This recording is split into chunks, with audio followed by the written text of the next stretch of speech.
திருப்புகழ் 132. கருகி அகன்று வரி செறி கண்கள் கயல் நிகர் என்று துதி பேசி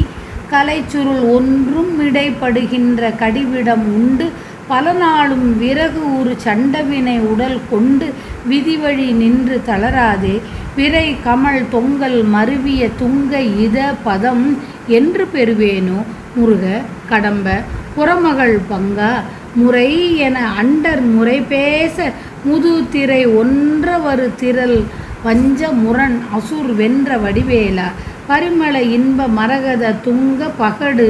இதம் வென்றி மயில்வீரா பரி தலை குண்டர் கழு நிறை கண்டு பழனி அமர்ந்த பெருமாளே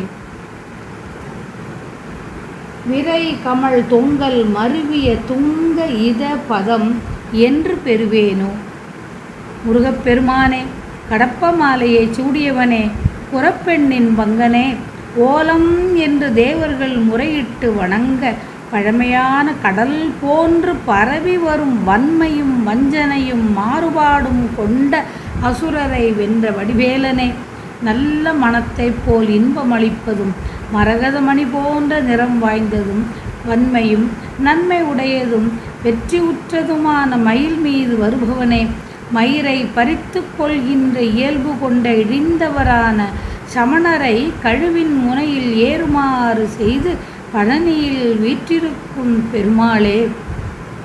வஞ்சனை செய்யும் கொடிய வினையால் வந்த இவ்வுடலை சுமந்து வீதியின் வழியில் நின்று தளராத வண்ணம் மனம் கமழும் மாலை சூடிய சிறந்த நின் திருவடியை என்று பெறுவேனோ முருகா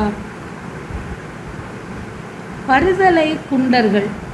தலைமயிரை பிடுங்கும் சமணரான கீழவர் தலைமயிரை ஒன்றாக பிடுங்கிக் கொள்ளுதல் அவர்களது வழக்கமாகும்.